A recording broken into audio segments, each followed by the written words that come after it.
皆様、お待たせいたしました。お待たせしすぎたかもしれません。平成最後の江戸ごとしのジャスティンでございます。ナイスですね。So, good morning, everyone. This is Justin, and it's currently Sunday, March 9th, 2025, 9:35 a.m., and I'm currently in Akihabara right now, not for pleasure exactly, but for business. I have a meeting with some clients from around 11:45 at this very building right here. And I just figured before that, I just kind of want to enjoy myself. なぜ今日は秋葉原に来るか、今日はこのビルでちょっと会議がありますから、先にちょっと朝ごはんを食べてから、ゆっくり散歩しようと思いました。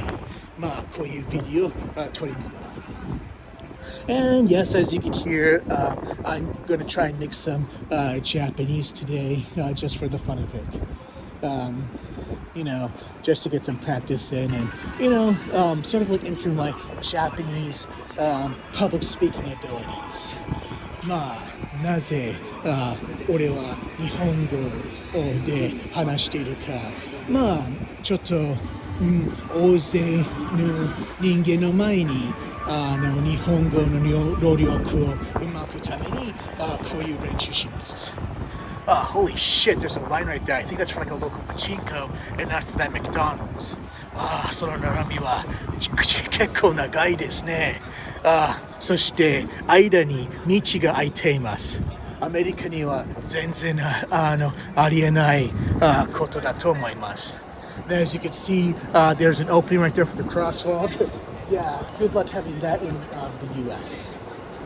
And though I've already done a video about Akihabara before, this is not just a video about Akihabara, just your typical, walk and talk series with Justin Japan. ちょっと去年俺は秋葉原の案内動画を作ったけど、でも今日は普通の動画をやっています。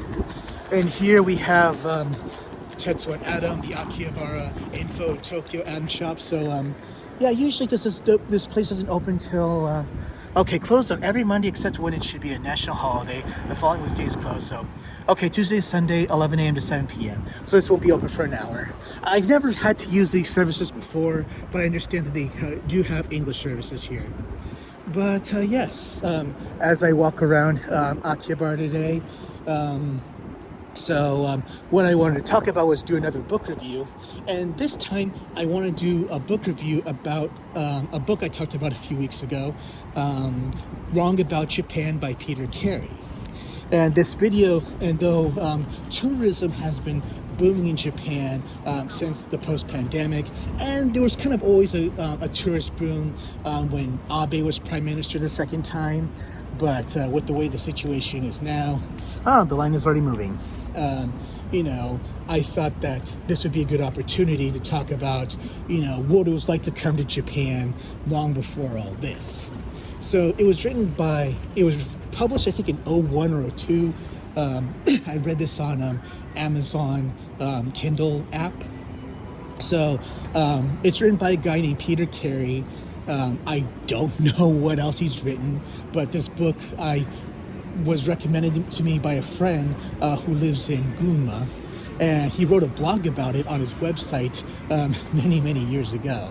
And the book was written or published I think in 02, but I think they took that trip around 2000 or 2001.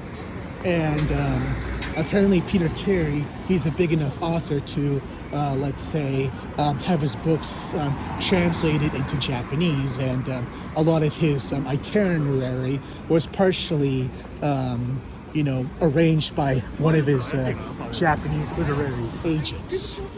And apparently it's about how his son at the time, who was 12 at the time, was very much into anime and video games, and that inspired him to want to one day visit Japan, and also an extension come live here when he becomes an adult.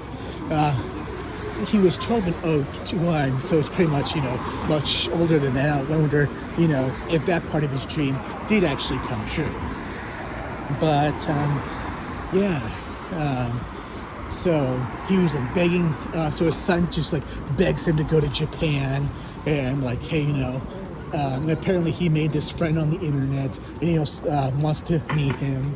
And apparently Peter Carey's condition was like, okay, we will do this unless we get to see the quote-unquote the real Japan, get to experience some more authentically cultural stuff.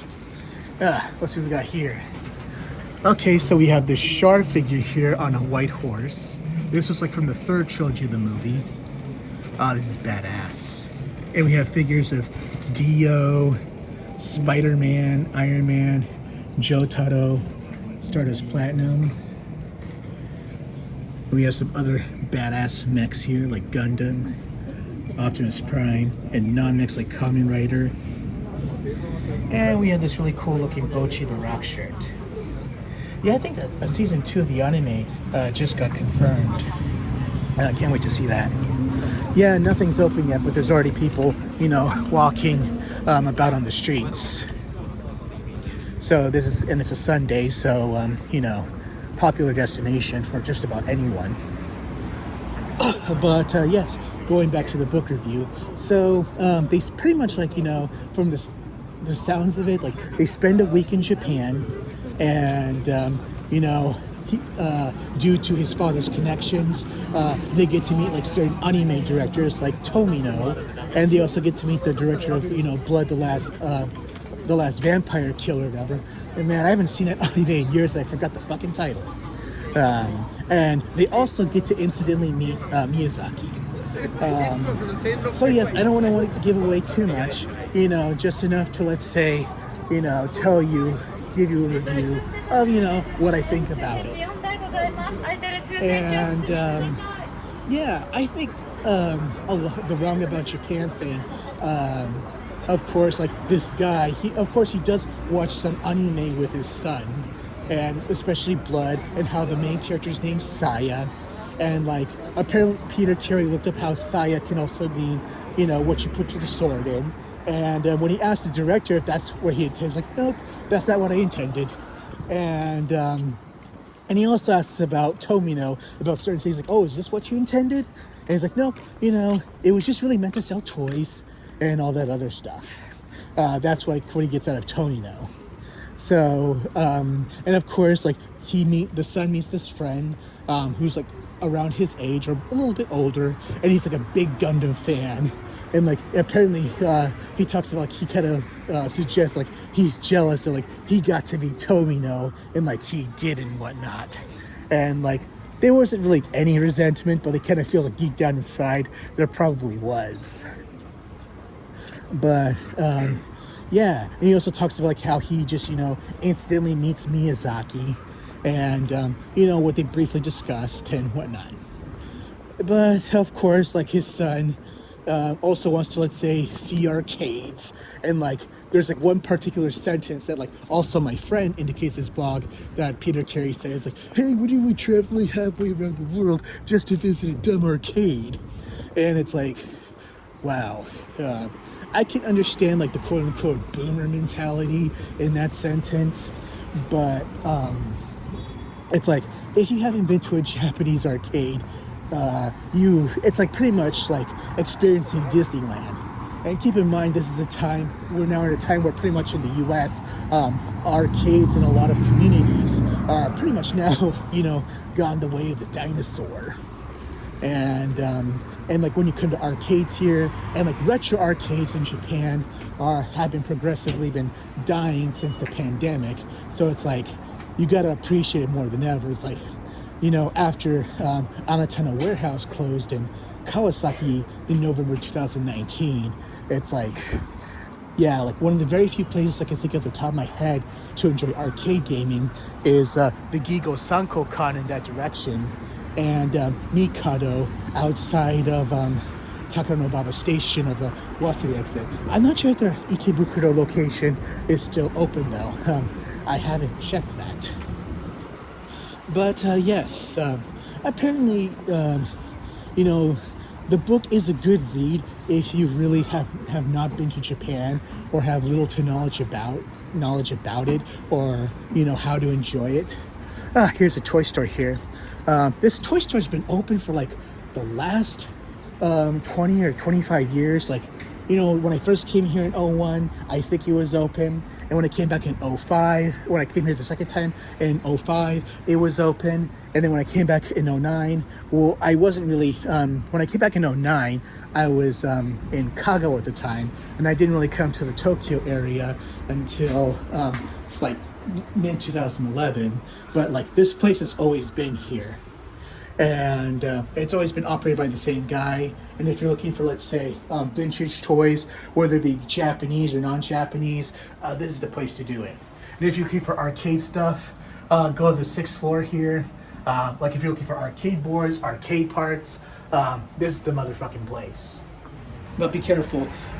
If you're like, if your waist height exceeds 30, and if you're wearing big backpacks, be careful. The aisles are that fucking narrow. But yeah, usually this guy has like toys on display here. I remember the first time I came here, like I saw the Masterpiece Optimus Prime or Convoy on display in this very window. But as you can see, there's a mix of vintage and modern figures. Like you got Ai from, Oshinoko, you got Naruto, Itachi, Kenshin, written by that, piece of shit pedo who should have been put in, at least in an American prison, because what happens to guys like that in American prisons, they won't last really long. Okay, here's the Suehiro station if you want to go to the Ginza line. Ginza's pretty far from here, even on this train, but if you're looking to go to, let's say, Asakusa, this is one option, but the Scuba Express is over there. Okay, do I have time to cross? Yeah, it's kind of like, want to cross here for a second. But yeah, going back to that book, sorry, for those of you who are at least new to this walk and talk video series, it's like, I'll talk about something that's on my mind, and then randomly, if I see something that appeals to me, I'll like immediately switch the subject to that for a bit, and then come back to what I'm talking about. Yeah, that's kind of what makes it fun. I kind of want to avoid something more scripted. Kind of want to go something more smash or something like that, if that's what you call it, because I kind of need to learn how to think on my feet better in a certain way. Deal with unpredictability in that sense. But the book is a very interesting, let's say, artifact of its time before Japan got big and all that other stuff. And it was just mostly within a very small, concentrated group of people who had these interests. This was like before, like on average, the exchange rate was like 100 yen to $1, and then post-COVID for a while, the yen was like 155 yen to 160 yen to $, which is why lots of people come here. Like that's one factor. And of course, now in the US, the popularity of anime is bigger than ever, and in turn has created more interest in Japan and people wanting to come here. And I think that's a great thing. But it's just like, the whole the father-son dynamic here. They have a very of course, contrasting views of what Japan is or what Japan should be. And I do get that, but these days it's like people are kind of being too superficial about, how do you define Japan in this sense or that sense, and just come here and I just think, just take it all. And of course, there's nothing in the book that indicates that, like, they visit so buy and sell Mitsudarubo cosplay shop. Yeah, so you got Zenitsu, what I could tell is a Sailor Moon outfit. And is this Princess Tutu? I'm not sure. But yeah, so it's like, I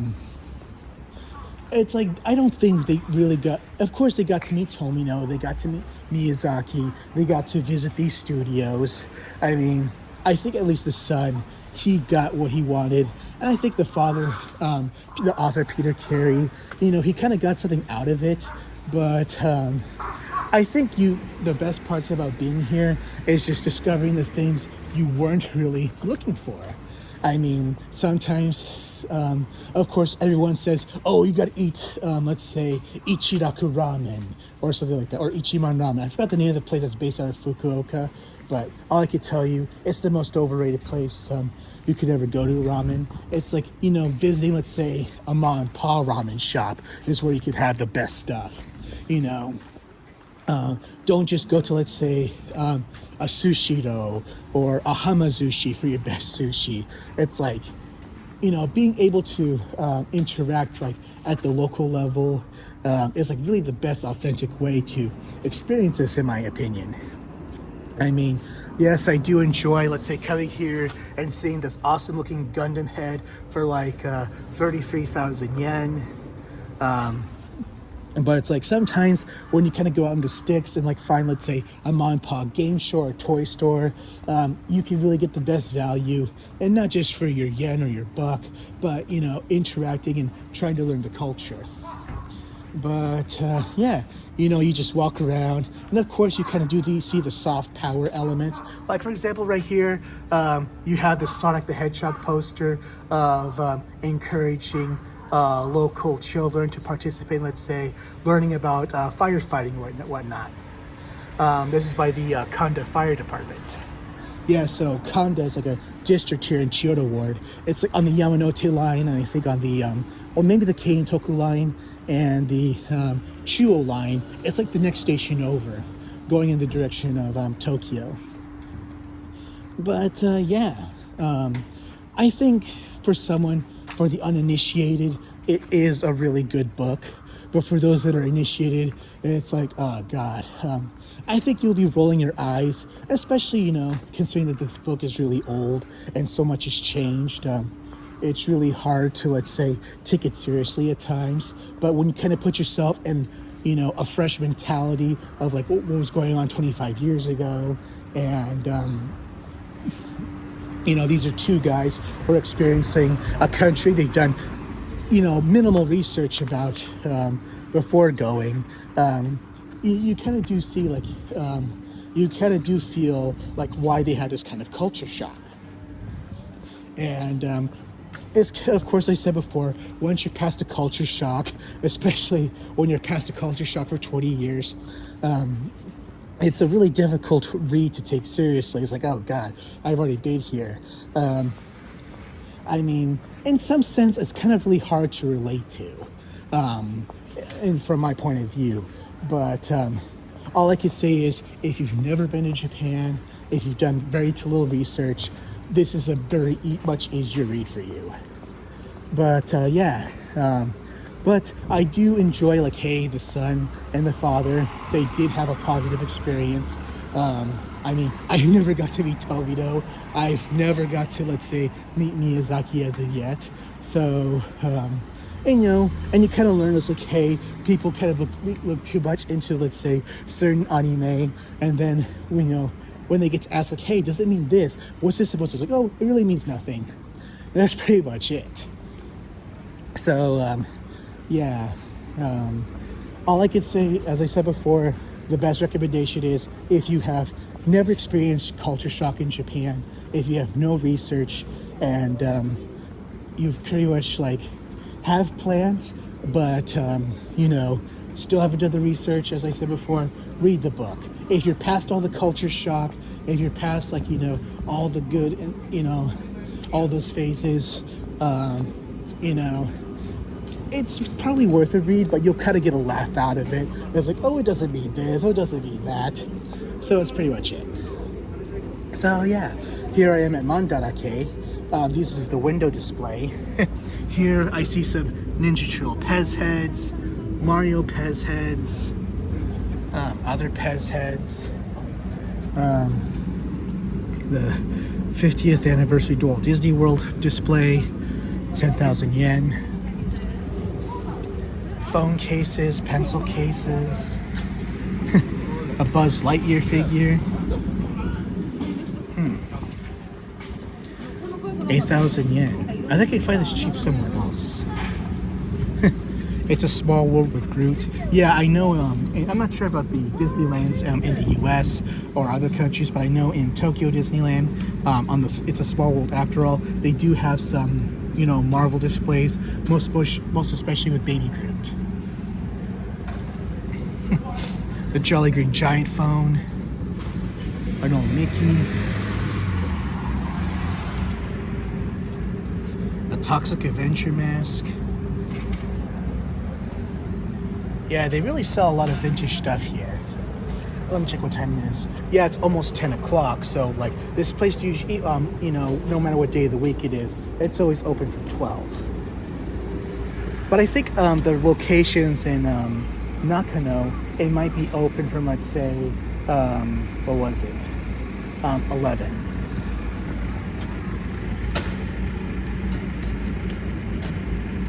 Oh, apparently from March 1st to March 7th, they'll be doing, broadcasting their auctions. Yeah, I know. I've been aware they've been doing auctions here for a while now. And here's some Legos. Ninjago. And here we have a life-size model, Maytail on display. And her hat is covering her eyes. I've seen one similar to the at the Nakano Broadway entrance.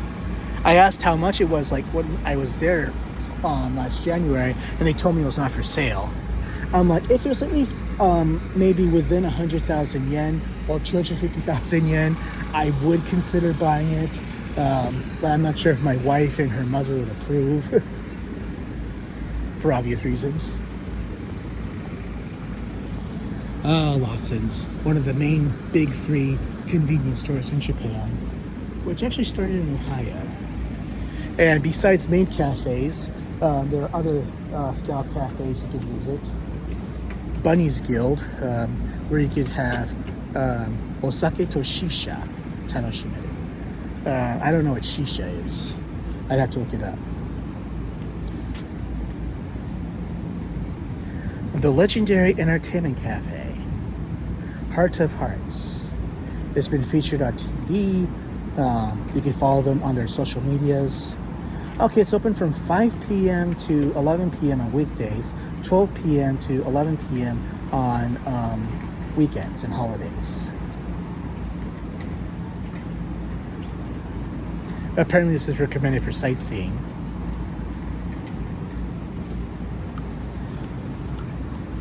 A witch cafe,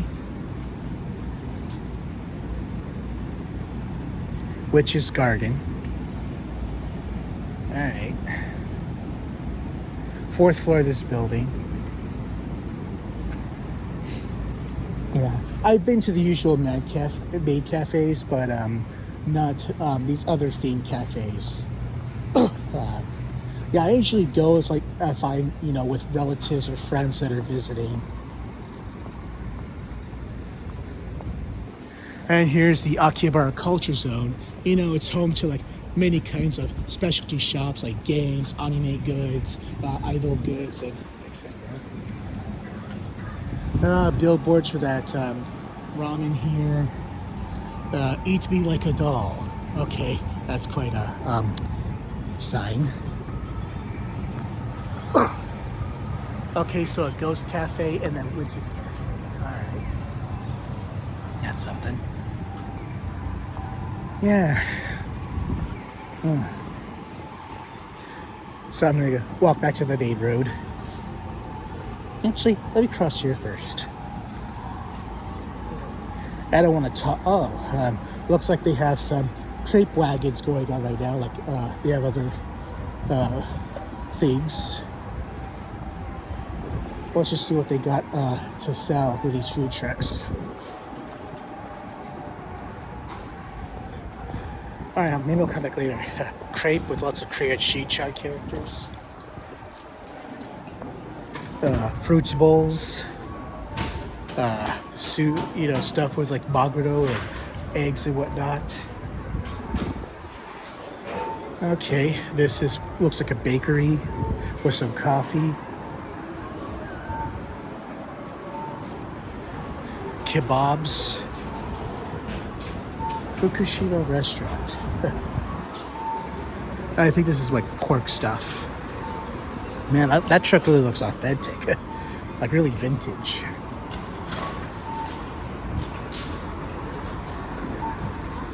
And that orange place is like, you know, where you can exchange money, or it's also a pawn shop.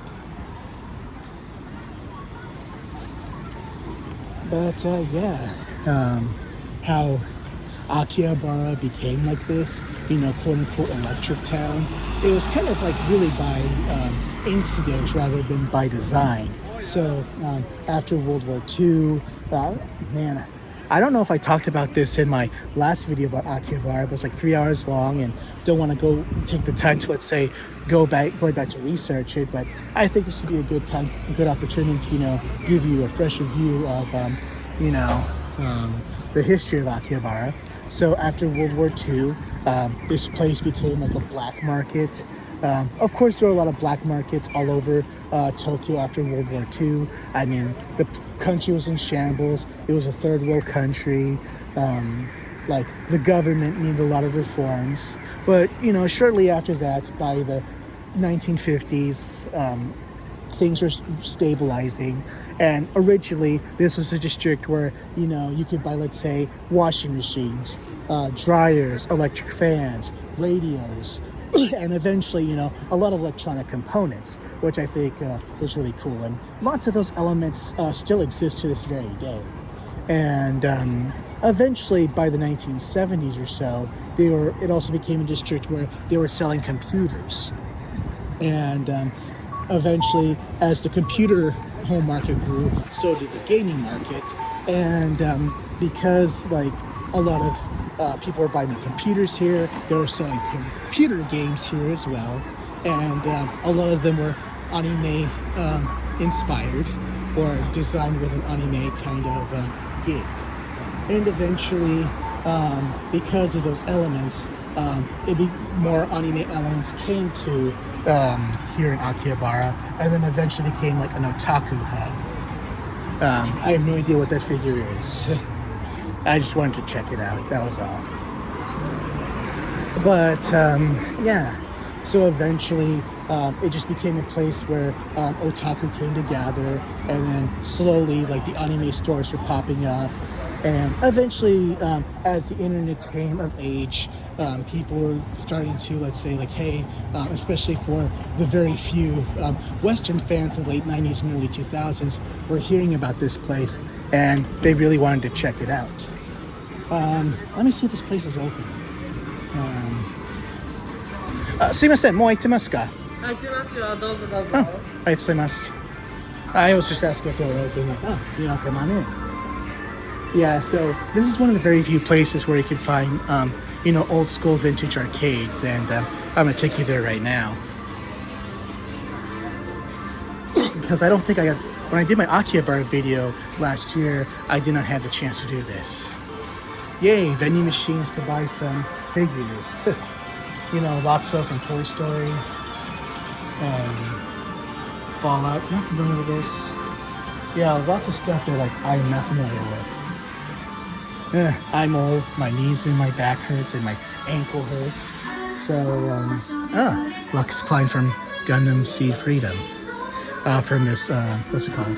This, not UFO character, but crane game. Hato and her in her pilot suit.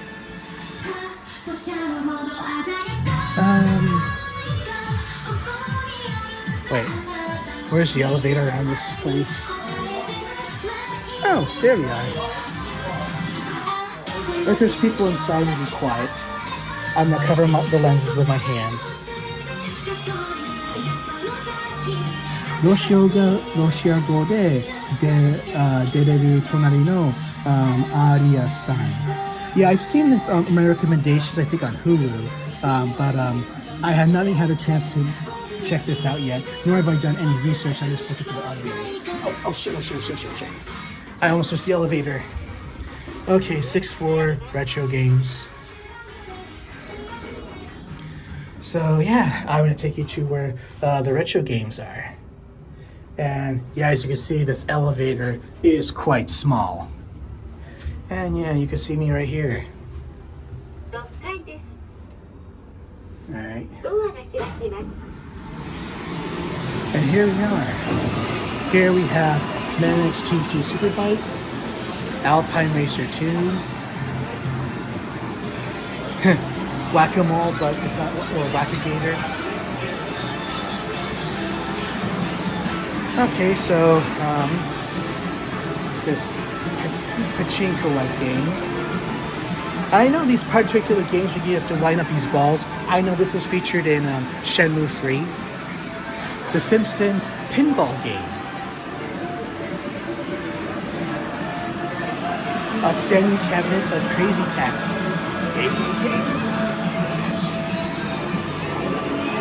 And here we have, sit-down cabinets of certain games. ER Kung Fu. Yeah, ER meaning, I think, 1, 2, and Chinese Mandarin. Donkey Kong!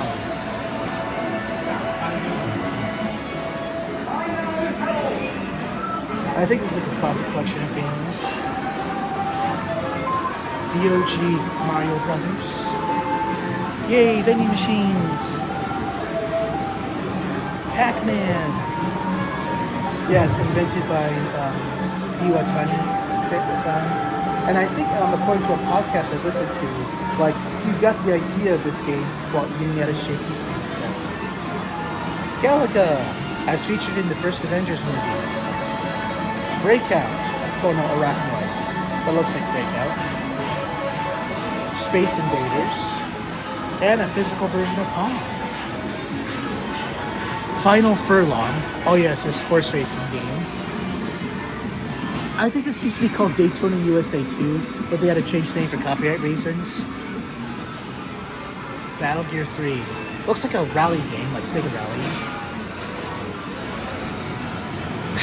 It's kind of funny, for like the past year I've been here, this Initial D arcade stage version 3 has always been at the stage. It's like, haven't they fucking fixed this already?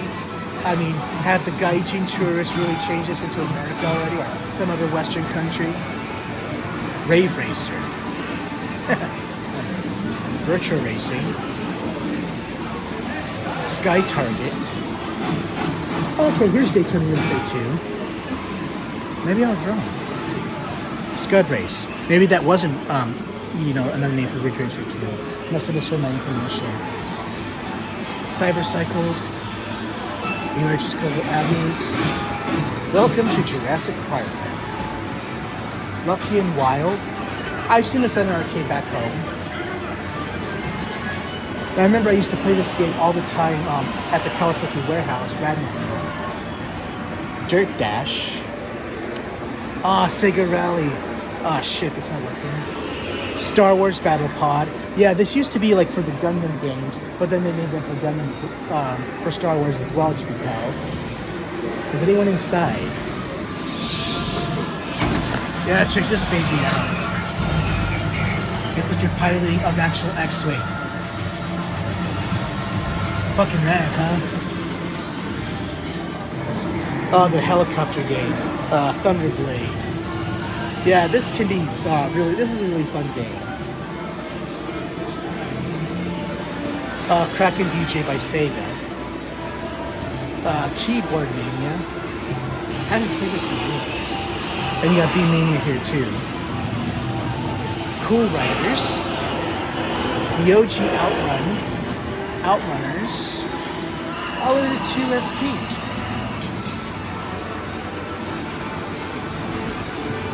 Let's go on this side. The Titan of the Dead. House of the Dead 4. Okay, so Surreal Drive 3. Here we have the FIM World Championships. Yeah, this is a pretty big cabinet. The Keisatsukan 2, Zenkoku Dai Octobe Special. I think I read that right. Yeah, you gotta stand here, you gotta take off your hat, and you gotta like dodge bullets like you're fucking Neo from the Matrix. Armadillo Panic. This is a real odd-looking game. Okay, so 200 yen to one game. Oh, fuck you, tourists. Time Crisis. Time Crisis 2. Punisher, baby. Oh man, I love this game. I might have bought this on the Genesis or Mega Drive some time ago. I just don't know which version. Yeah, you can play some Punisher or Nick Fury, which is pretty cool. Ghouls and Ghosts or Daimyo Kaimura. Gyrus. EOG Final Fight. Contra. Okay. Time Crisis 3. Shock Troopers.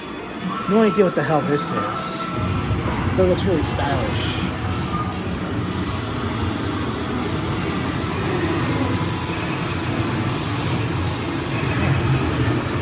I have no idea who Saurus is. Okay, so here's a fighting game. Guilty Gear, made on the Naomi. Guilty Gear XS, okay. Oh, okay, this looks pretty cool. Maybe I'll play this later. Metal Slug 2, Virtual On, Global 13. Yeah, you have to be really precise with this game, even more than Silent Scope. I like to see the Angry Ingredient review this. Okay, so Virtual On Tangram. I remember this game being on Dreamcast. Virtual On Force.